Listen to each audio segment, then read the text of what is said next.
پیچھے لوگ کھڑے ہیں آگے ہو جائیں جو حضرات کھڑے ہیں ان سے الحمدللہ نحمده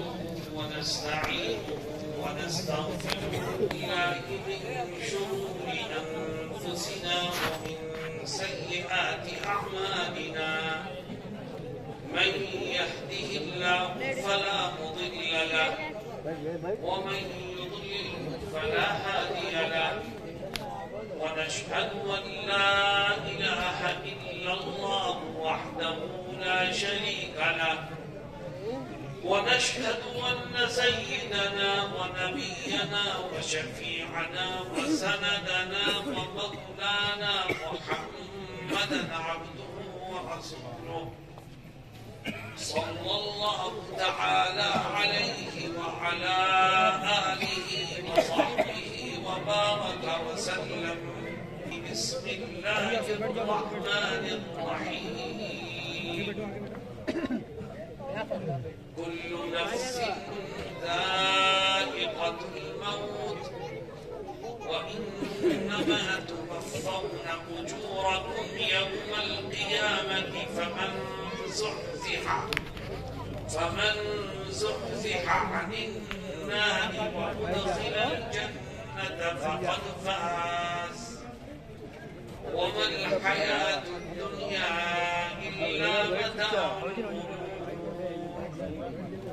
صدق الله مولانا العظيم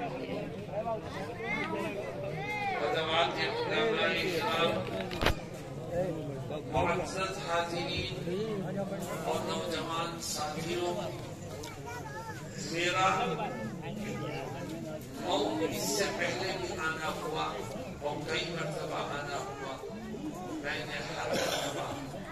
یہاں کے لوگوں میں پیار اور محبت کو پایا جوش اور جذبات پائے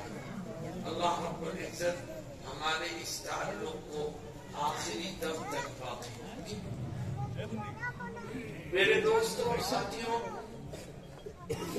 اللہ رب العزت نے قرآن کریم میں بہت سی تعلیمات اپنے بندوں کے سامنے پیش کی ہیں اور بہت سے احکامات دیے ہیں لیکن کچھ لوگ ان باتوں کو تسلیم کرتے ہیں اور کچھ نہیں مانتے کچھ قرآن کی ہدایات پر عمل کرتے ہیں اور کچھ ان کو پس پشت ڈالتے ہیں لیکن اللہ رب العزت نے قرآن کریم میں ایک ایسی بات ارشاد فرمائی ہے جس کو دنیا کی ہر قوم تسلیم کرتی ہے چاہے اللہ کو مانے یا نہ مانے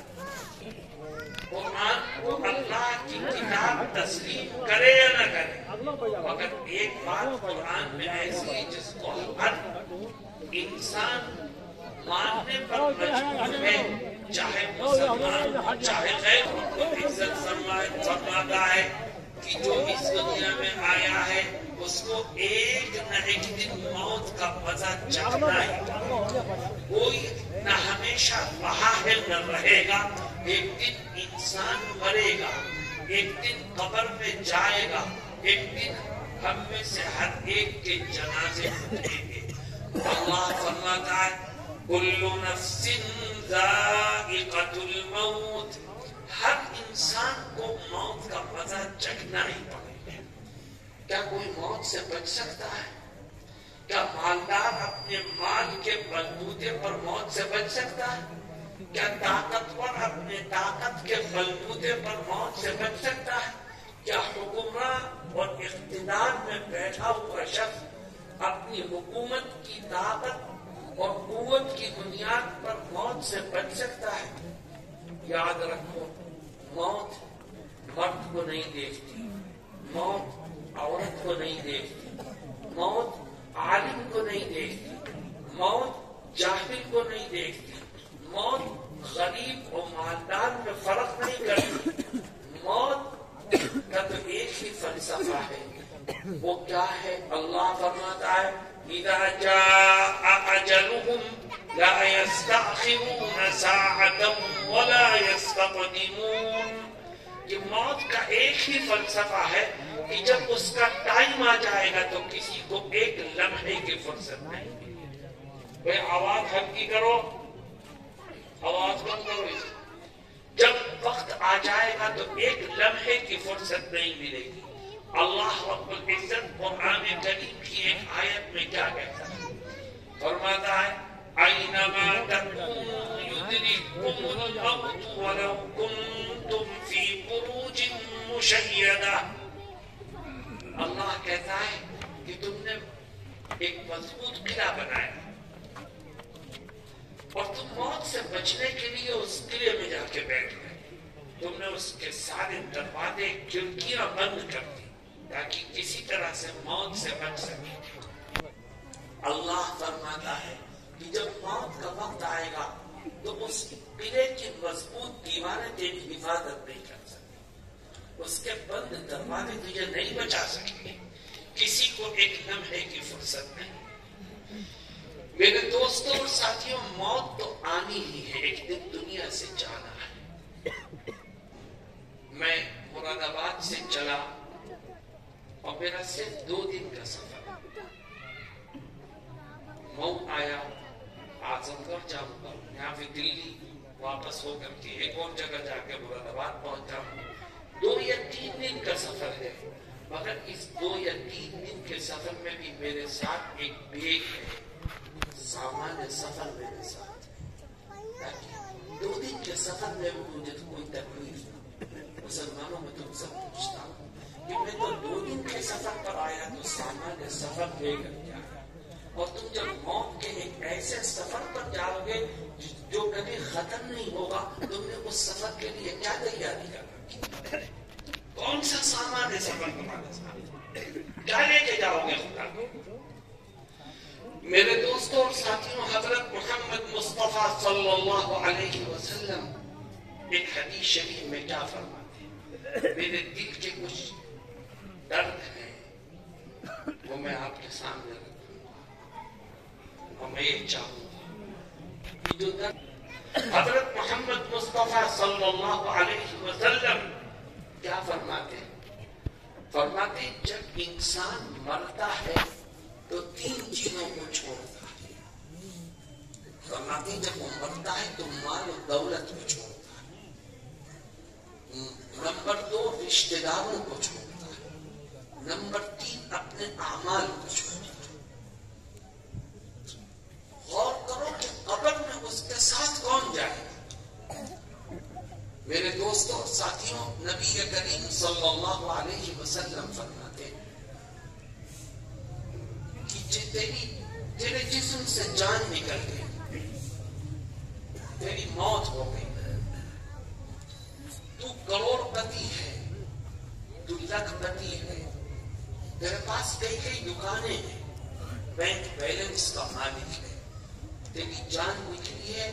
تیرے پاس اس وقت مال بھی ہے, رشتہ دار بھی ہیں, اور تیرے اپنے کرتوت اور اعمال بھی ہیں. فرماتے ہیں مرنے کے بعد جیسے ہی تیرے رشتہ دار تجھے غسل دے کر کفن کی 2 چادروں میں لپیٹ کر تیری میت کو گھر سے باہر نکالیں گے تو سمجھ لیں کہ تیرے مال و دولت نے تو یہی تیرا ساتھ چھوڑ. تیرے کفن میں روپے کی گڈیاں نہیں جائیں گی, تیرے کفن میں الماری کی چابیاں نہیں جائیں گی, تیرے کفن میں پین کی کاپیاں نہیں جائیں گے, ہر چیز تھری کی تھری ہے, تجھے صرف 2 چادروں میں لپیٹ کر گھر سے باہر نکال دیا جائے. میرے دوستوں اور ساتھیوں, مال و دولت میں یہی ساتھ چھوڑ دی, کوئی چیز انسان کے ساتھ نہیں جاتی. انسان جب اپنی ماں کے پیٹ سے آتا ہے تو خالی ہاتھ, اور جب دنیا سے جاتا ہے تو خالی ہاتھ. آپ نے نام سنا ہوگا ایک شخص کا جس نے ساری دنیا پر حکومت کی, چند لوگوں نے کی, اس میں ایک نام سکندر اعظم کا بھی آتا.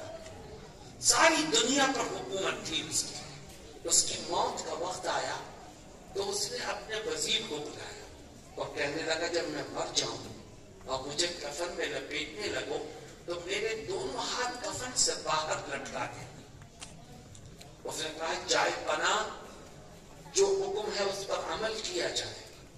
مگر یہ تو بتا دیجئے کہ اپنے ہاتھوں کو کفن سے باہر کیوں نکلوانا چاہتے؟ تو وہ کیا جواب دیتا ہے؟ وہ کہتا ہے میں یہ اس لیے چاہتا ہوں کہ دنیا والوں کو یہ پیغام دے سکوں